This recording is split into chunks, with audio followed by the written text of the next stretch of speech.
You could say this is officially the last video of the off-season, and it's time to hear what you think.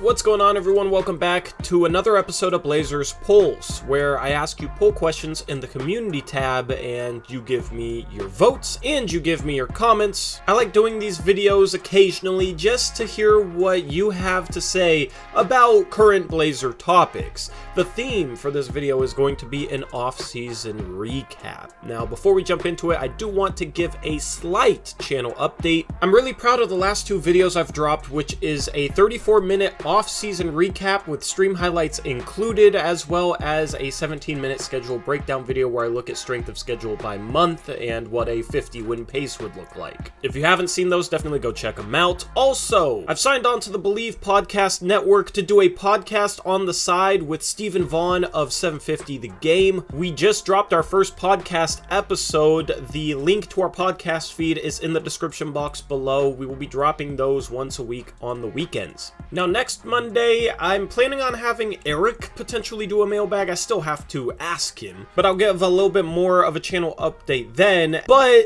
as a spoiler, I'm going to do daily uploads starting September 1st through the start of the regular season, and I'll have some information on what that is. There won't be a video over the next week. I will be pre-recording a bunch of stuff to make sure that I'm able to have it ready consistently over the month of September. Anyway, that's enough for this channel update. Let's jump into the poll questions. The first poll question I asked was for you guys to grade the Jerami Grant trade.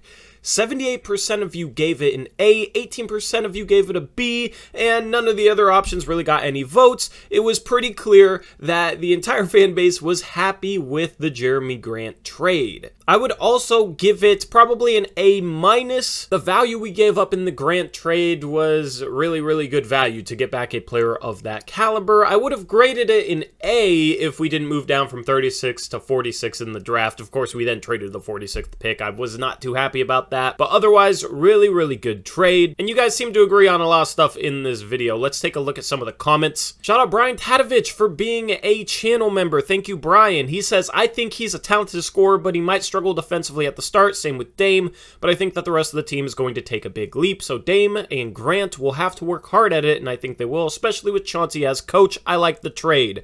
And Jerami Grant might be a little bit overrated by Blazer fans defensively. I think he's a good team defender, and he has some really good moments on the ball, but really struggles getting through screens. And if you're going to lock down stars, you got to be able to get through some pick and roll screens. Brandon Casanova says they got him for a second-round pick. It's an easy A+.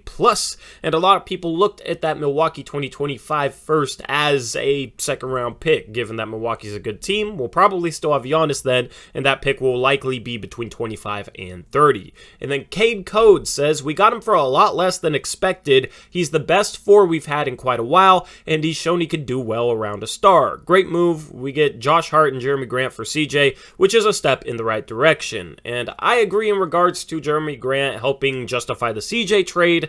Portland, of course, got back that $20.8 million traded player exception for CJ McCollum that they used to absorb Jerami Grant. Poll question number 2, I asked you guys how you're feeling about the Blazers draft, which was Shaedon Sharpe at number 7 and then Jabari Walker at number 57. 53% of you felt great about it and that you would have drafted both of these guys at each pick. 38% of you said you're happy about one of the picks and fine with the other. 8% of you said I'm okay with who we drafted, but there's others I like more. And 1% of you hate the draft and don't like one or both of the picks. So I agree. I'm kind of right in between the first and second options here. Looking back, I would absolutely take Jabari Walker at 57, but I also like Dominic Barlow, who signed a 2-way contract with the San Antonio Spurs. And then I was very happy with swinging for upside with Shaedon Sharpe at 7, but I also like Dyson Daniels as more of a win now, NBA ready type of piece who maybe had some sneaky upside. I think at this point it'd be hard to find somebody who doesn't love the Jabari Walker pick and then the Shaedon Sharpe pick.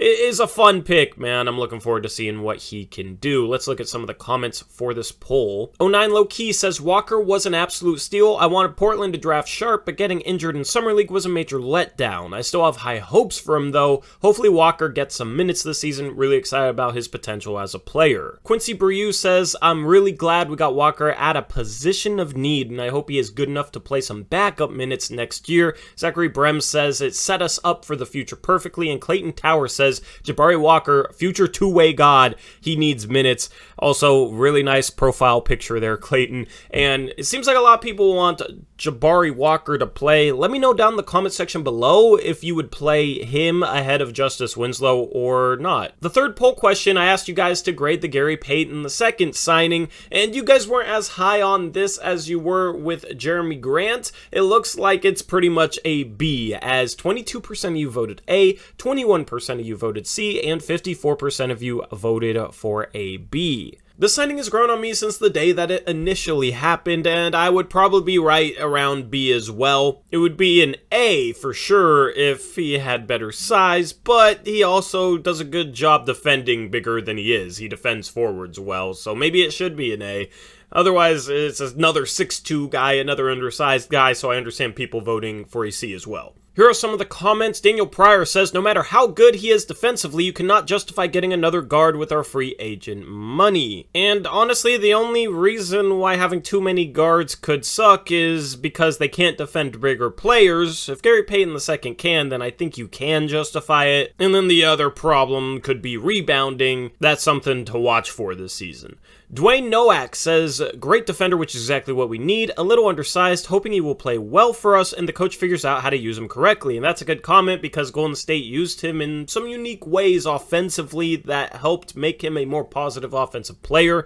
And it'll be interesting to see if Chauncey takes some things that Golden State did with him and implements them here in Portland. Joe Baker grades it a B. He says, I love the player, but question the fit. Hope I'm proven wrong and he does great work for us. Maybe he can help Ant become a better defender. And I would absolutely love it if Anfernee Simons could pick up things from Gary Payton II, and if Gary Payton II could be a defensive mentor for Simons. Simons has had a perfect offensive mentor in Damian Lillard. If he can have a defensive mentor in Gary Payton II, that would be awesome. Haze of Green Smoke says, local elite defender with championship experience, A+, and Casey Kleinsmith says, not exactly the size or position we needed to fill with the mid-level exception, but probably the best player we could have signed. I've been saying this since the end of last season.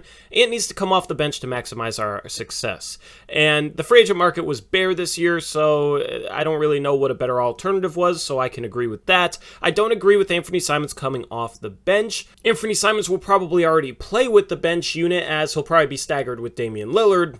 Playing him less minutes is not going to make the team any better. He's arguably our second best player right now, and not starting him I don't think is the best for his potential performance and growth, and I don't really see what it accomplishes other than playing our second best player less minutes. I think people care way too much about who starts games. If Anfernee Simons is such a liability defensively that he shouldn't be on the court late in a close game, then that would probably be the case, but I don't think he's quite that bad, and you need that second offensive option on the court next to Dame. Poll number 4, and I was really interested to see the responses on this one. I asked you guys how you felt about Jusuf Nurkic re-signing on a 4-year, $70 million contract. 51% of you said you felt good, that he might be slightly overpaid, but you don't think it's a big deal. 27% of you felt meh, that he should have been signed for less money or less years. And then 17% of you said you felt great about it, good value and right contract length. I was expecting more negative votes like bad or terrible. There's always a lot of Jusuf Nurkic hate during the course of the regular season, but it didn't seem like that showed up in these polls. Parker Davis said, the amount is fine, but it should have been a team option on the 4th year at most. A 3-year contract with a team option on year 3 would have been ideal. Not a biggie though overall, especially when the new cap kicks in. And I agree, seems like they should have been able to work a team option for the 4th year, but that was not the case. And when the new cap kicks in a couple years from now, when the league will sign a new TV deal, then this will look a lot more reasonable. That's why I don't think it's a big deal. Jordan Hutchison says, overpay, but we had to, seemingly. And Jake the Snake says, I think C+. To use our MLE, we needed to re-sign him. I would have preferred a contract that started this year at 15 and ended at 18 in 3 years. I agree that it's a slight overpay, but I don't think it really matters that much. As far as what I think it's a slight overpay, but I don't think it's a big deal. Poll number 5 of 6. I asked you guys how you felt about Anfernee Simons re-signing on a 4-year, $100 million contract. 53% of you felt great, that this will look like a bargain in the future.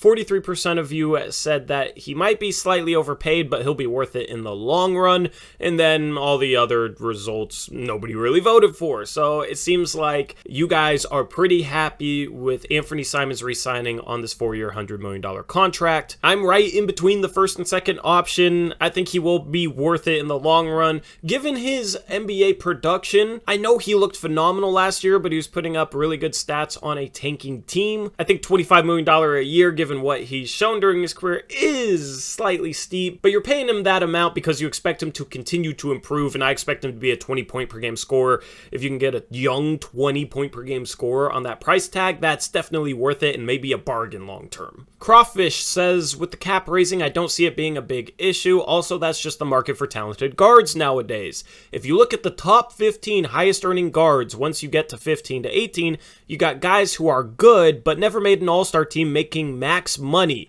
I'm talking about guys like De'Aaron Fox and Jalen Brunson. Really good point there. When you compare Anfernee Simons to other similar caliber players, they make a similar amount. Guys like Fox and Brunson may have proven a little bit more in the league, but I don't think that they're necessarily more talented than an Anfernee Simons. Sonny C25 says it's a good signing. They could have paid him a little bit less, like $22 million a year, so we would have had the cap space to cut Dede. And this is a really good comment. Thank you, Sonny. The Blazers are right up against the tax, and I expect them to try and duck it this year. If Anfernee Simons was signed for $2 or $3 million less this season, the Blazers would have had the room under the luxury tax to cut Dede Louzada and then sign a minimum contract. So that does matter a little bit. And then Marshall Meacham says Simons had an amazing season last year, averaging a little over 17 points per game. I think he'll play great alongside Dame. And then the final question, I asked you guys to grade the offseason overall. 67% of you gave it a B, 23% of you gave it a C, and 7% gave it an A. Only a few people graded it a D or an F, and nobody really gave me their reasons why for that. I was looking for it, but it wasn't really a justification for those votes. Jehazel Ruiz says, I say B. I feel like we did the best that we could, and we fixed some defensive issues. I just don't understand why it took this long. These moves should have been done 3 to 4 years ago. Kinda too late now considering how stacked the West is. And I think part of it is in the past we didn't have a guy like Jerami Grant who wanted to play in Portland. And Jerami Grant wanting to play in Portland helped get this trade done. If he didn't want to play in Portland, I don't think he'd be in Portland right now. So part of it is having that occur. And then also I don't think we had anybody to step up for CJ, so we couldn't turn CJ into Josh Hart and Jerami Grant in the past. Now we have Anfernee Simons. That made this a little bit easier. Megalbin says B, just because the big problem hasn't been addressed yet. Hopefully by the deadline it will be. And should have let me know what the big problem was, because I'm not entirely sure what you're talking about. Or are you talking about the big man problem? In that case, I agree. And then Zay2KTV says, I say C. We have too many guards and wings and only 2 bigs. We don't even have a well-balanced roster considering Nurkic's injury history. I don't think we want to go into a season without a legitimate depth at the 5. It's 82 games for crying out loud. When was the last time Nurkic played 50 games? And I'm a little bit concerned with the backup 5 depth, but literally last year, Jusuf Nurkic played 56 games, which is more than 50, and he probably would have played the entire season if the Blazers weren't tanking. Last year, of course, he had that wrist injury, which was kind of fluky. And then the year before that, he only played the 8 bubble games during the regular season because of the broken leg. The 2 years prior to that, he played 79 and 72 games. So I know people are concerned with Jusuf Nurkic's injury history, but over the last 5 years, he's only dealt with 2 major injuries. And both of them were kind of fluky. A broken leg where he lands super weird in traffic, and then a wrist injury. So I think it's a little bit over-exaggerated. I'm gonna knock on wood every time I talk about injuries, but I think people may be a little bit too worried about it. But I do agree that it would have been a good thing to get better backup center depth. I'm not too happy with Drew Eubanks or Trent Watford being the de facto backup center. If Nurkic does go down, then we're gonna have a problem. Anyway, that wraps up this episode of Blazers Pulse. Hopefully you enjoyed. Like I said, no videos for a week, mailbag next Monday, and then daily uploads starting in September once again. I'm trying to get everything done for September before September starts so that in September I could just prep for the season. We'll still be streaming twice this week on our second channel, Blazers Uprise Live, link in the description box below. That's Monday and Thursdays at 9:30 p.m. Pacific time. With that said, I'm out of here. I'll catch you in the next one. Have a good week. As always, peace out. Go Blazers.